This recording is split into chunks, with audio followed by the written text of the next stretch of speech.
Order! Court is now in session. The Honorable Judge Lynn Toller presiding.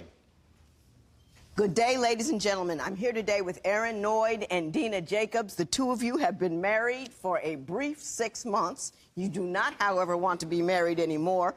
You do have a significant financial situation that you would like me to resolve. We also have in the courtroom today Harvey Noyd. Good day to you, sir. You are Mr. Noyd's father, and I believe you have some things you would like to say to me with respect to this relationship, and I welcome you here today. Before we get to the money part, let's talk to you, Mr. Noyd. Why don't you tell me, how come after just 6 months you don't think you're going to make it? Your Honor, I'm going to be honest with you.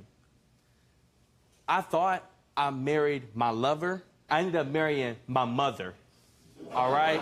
Just to be quite frank with you. This lady is crazy. She called all my friends after we got married, told all my friends, literally everybody I know, look, he can't associate himself with you no more.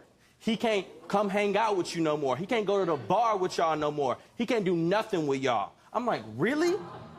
Ms. Jacobs, did you call everybody in his phone to tell him he can't associate with them anymore because he's married to you? I did not call everybody in his phone, but I did let some people know that he was starting a new life. He was moving on into his manhood, and that he was going to have to leave all them fun and games behind. Now, how did you determine who you were going to call? Did you just call the women? Did you call the people you didn't like? It was, you know, family and some friends, couple you friends here called and there. members of his family to tell them that he couldn't associate with them yes, anymore? that he had to chill out and relax and get his married life on. When I first met him, he, you know, was telling me these stories. You know, he wanted to get into his manhood. Could I help him and show him the right way and groom him, you know? So I was like, all right, you know, I can do that.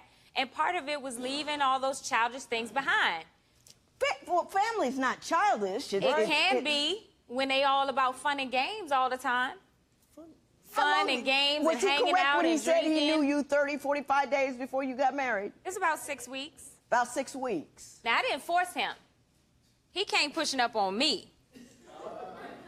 Now, I see Mr. Noyd out there about to have a stroke. Yeah, Mr. Noyd, why don't you come on up? Come on up. Exactly. Come on exactly. Judge Toller. Yeah, okay, hang on.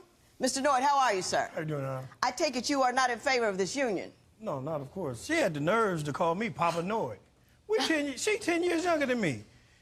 They 17 years apart. How you gonna call me Papa Noyd? How old are you? I'm 21. How old are you? How old are you? 30s. 30s 30 what? Now, come on, Judge Toller. Now, you know I'm 53, proud of it. That's a woman's secret. 38, aren't you? How would you know that?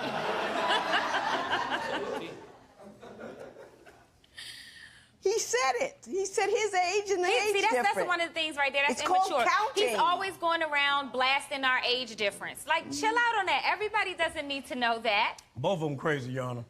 Both of them. Crazy like crazy. Mr. Noyd, tell me about... She blew something all right. She blew his mind. That's what she did. She blew his mind. The girl is crazy. Crazy. He crazy. Both of them crazy. Oh, come on, Scotty. Tell me what crazy things she's done. Well, first of all, when they got married, she called me, want me to teach him how to be a man. I said, you married him. You teach him how to be a man. He's still a kid.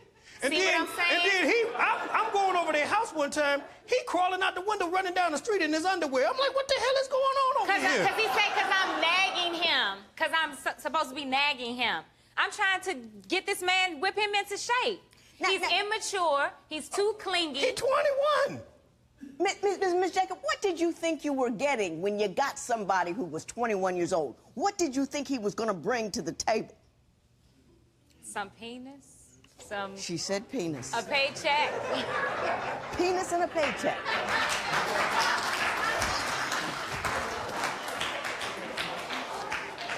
I mean, Your Honor, okay, so he brought that to the table, but he's oversexed. But it's too much. He want to have sex 3 times a day. He's wearing it out. You know, he's always... Hey, I get it. I get it. So it's like one of those things where it's Enough, like you got to be careful what you ask for. Enough. Mr. Noyd.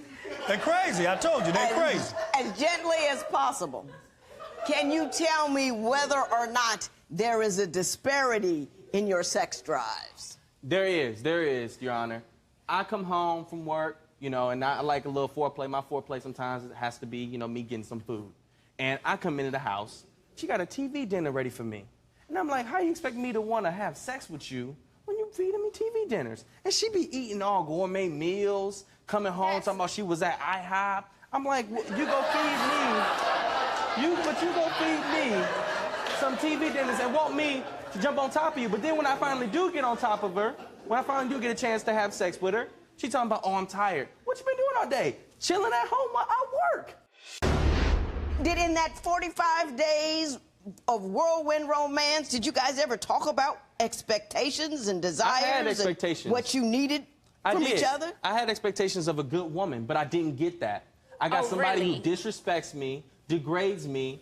She, one day, okay, we was in the car. She was supposed to be driving me to work. She gets mad because I changed the station of the radio to some hip hop, and she tells me I can't listen to that, and I tell her I want to listen to it, and so she gets in a war with me of clicking the channels on the station. Back and forth. Back and forth, and then she slaps me across the face to the point where my whole face went from here, this the window, here. I cannot even believe. Now, Ms. Jacobs, did you do that? He's blasting the music. Every time we get in the car, the music is blasting like we at the club sipping martinis. I'm like, turn it down. I don't want to hear Molly popping and booty popping as we driving down the street. Why we got to announce to everybody in our neighborhood, and we live in a pretty nice neighborhood, that we coming and we on the way? No, I live in a pretty nice neighborhood. Your story don't sound clean to me, because you came in here talking about all this sexual, this, that, and pulling things out and pushing things and all that, and then you don't talk about you can't listen to hip-hop music. I mean, you got a hip-hoppy mouth. Ooh, yes. I don't understand that. It doesn't make sense. Having said that, I will ask you this. Did you hit that man? I did. Do you know? Now, if the tables were turned, everybody would be all outraged. You'd be under the jail. You can't hit people. Now, when did it become unreasonable for a woman to slap a man? It always was. Was it? Always was, and I tell you what, there's felonies and misdemeanors in every book in every state that says that. Look, and trust me, do it again and you'll go to jail. You should call. Right? You should call, because it's not right. That way. That's why I'm here, Judge. I'm here today because I'm tired of the way she's been treating me. I don't feel loved. I don't feel like I can talk to her anymore. Older Mr. Noyd, were you there when they got married? He called and told me that they was getting married. I told him, I said, why don't you just wait? She moved in with him. He had rented a room out to her. Uh-huh. And then she moved in. I went over there one day. So she started out as a roommate? Yeah. And so then I went over there one day. The room that she was in was empty. And I'm looking. And I looked at him, he's smiling. And I'm like, what's going on? And then next thing I know, rent wasn't getting paid. Oh, no. My side of the rent was getting paid. He's got a Peter Pan syndrome. He don't want to grow up. He don't want to work. You know what he's doing? No, it ain't that. Somebody was opening up their legs, so I didn't go to work. Mr. Noyd, go ahead and finish. He told me he wanted to be a man. I said, well, to be a man, you got to take care of your woman. You got to get up. You got to go out here and work. You got to finance this romance. You can't just lay up under this. Mr. Noyd Sr., did you talk to the boy? I tried. Did you say anything to him about being 21 and getting married and not having their I talked to him. together? The cows came home. He didn't hear nothing I said. I was like, man, don't do it. Don't do it. I'm telling you, she crazy. He got caught up in all this good. And see, that's a problem. That's his problem. He keep looking behind and not looking ahead. He looking behind. I would agree. That's the problem. He need to look towards his future, and that's his anchor. What did you expect a 21-year-old man to be able to do for you financially? I mean, because 21 is very young. He told me he was going to take care of me, and I believed him. So we're supposed to be a part. Oh, you laughing, Scotty? Just father like son. Mr. Noyd, what do you have to say? She should have known the day honeymoon was at Magic Mountain. He sent me a picture. He sent me a picture with them hugged up at Magic Mountain for the honeymoon. Right there, should have known. Mr. Noyd, did you go to Magic Mountain for the honeymoon? Yes, I did. Did you pick that one out? Yes, I did. I mean, they're crazy. I thought that would be nice. We had a good time, Your Honor. Mr. Noyd, let me ask you this. She have anger issues? Yes, a lot of anger issues, okay? Now, one night, I walked into the home. She took the microwave unplugged it, and threw it at me because... Wait a minute, not the microwave I brought? Yes, the microwave you brought me. Oh, heck. Yeah. I need to stay in the box. You all right? Yeah, I'm all right. You sure? They begged me about the damn microwave. I don't want to cause you any distress. So But- she unplugged the microwave, and then what happened? She threw it at me because I came home. I was asking her, I said, hey, you know, so where's the TV dinner? You know, I got used to it so far. And I was waiting for it, and she said, oh, you know what? We can't afford that right now. So I went and I got some peanut butter and jelly. And I said, well, where's your sandwich? She said, oh, well, I'm not eating that tonight. I was going to eat that tomorrow for lunch. I'm going to have you eat a sandwich, though, tonight for breakfast. And I said, well, what did you have for dinner? And she tried to give me some runaround story that she went to some place and she had like a cheap deal of like $5. And I'm like, okay, my $5, but you can't spend $5 for me to eat a good meal tonight? She said, no. We get in an argument. Next thing you know, the microwave is almost to my face and I'm running away and then it breaks. Then I decide to leave the house and I go over to my dad's house because I'm like, you know what, this is crazy. And I didn't want to tell him, you know, that the microwave broke because I didn't want to, you know, make him upset. But I said, you know, hey, she's going crazy again. You know? He over my house hide. Did you throw a microwave at the man? It accidentally fell towards his face.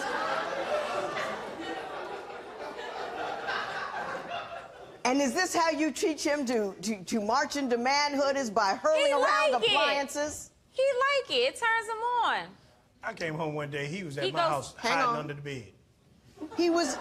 I came home one day. If I had a gun, I would have shot him. I came home. He hiding up under my bed. Under your bed? Under the bed. He See, came that's home the and immaturity. hiding. Who I does guess he that? had came by the house knocking on the door. He gonna hide under the bed, man? What's wrong with you? Mr. Hiding under Noyd, the were you bed? hiding under the bed? She came knocking on the door and she was looking for me and she's been throwing stuff at me all day. She was hitting me, punching me, kicking me, and I don't hit women. But I mean, I've never been so abused, in my life. 911, Mr. Noyd. You don't let women hit you. I mean, you just don't allow it. There is no law that says man cannot hit woman. You can't hit somebody else. You can't hit your intimate partner. You can't hit people in general. Everybody's got to keep their hands themselves. And you can't be embarrassed because you a dude. If you got, you know, you dealing with an abuser, Crazy. call. Yeah, I decided to just run, and I thought that maybe That's calming sad. her down. That is sad, Your Honor. Mr. Noyd, tell me about the $2,000 you're seeking from me here today, from Ms. Jacobs. Well, basically, I want to be able to get back $2,000 that I spent for her tickets, okay, that happened before she even met me. Did you pay them? Yes, I paid all of them. Do you have any evidence thereof? Yes, I do. Ms. Jacobs, do you know what he's talking about? Yeah, but that's what a husband does. That's what they do. They help you take care of your finances. They were backed up. You didn't have it together at all. I don't know who you could be coaching. Out here just giving it all. Look at this money, just giving it away. Parking tickets. Times got hard, Your Honor. Holy. Yeah, but that doesn't mean you got to park in an illegal spot. You know, when the times are hard, you put the quarter in the meter. Maybe you don't have a quarter. Then you park somewhere free. You stay home. That's unbelievable. Oh, this is crazy. Did It you know goes about on. all this before you married her? No, I This didn't is a even find bad out. sign, all Yes, this you paperwork. did. I didn't find out until I tried to drive the car, and an excuse that she gave me for not being able to drive was, oh, you can't drive because I got all these tickets. Because the tags were Now, dead. once the tags are not dead anymore, and we get new tags, you can drive again. Really? Okay. Let's see. Tags get clean, everything's done. She's still dropping All me right, off I at got work. it, I got it. Mr. Noyd, don't be a fool all your life. You were a fool one time, don't do it again. You turn around, you leave here, you run, and you keep running. You don't look back. You don't answer her calls. You don't go, you know what I mean? You just keep moving. You were 21, you made a stupid mistake. She had a whole bunch of plans for you. She was gonna mold you into something that she wanted. She drill sergeanted you. It was just a mess. You made a mistake. Go listen to your father next time you get somebody. He's been out there a little bit. He knows crazy when he sees it at the very least. Miss Jacobs. Crazy, no crazy. Oh, absolutely. Listen, let me tell Your you Honor, something. What, Your you Honor, know? real quick. Oh. Your Honor, I still love her. Oh, my God. Get out. See what I'm saying? No, just get out. Stop. Get out. Get out. Really? Yeah, get out. You, go. Get out. Just get out.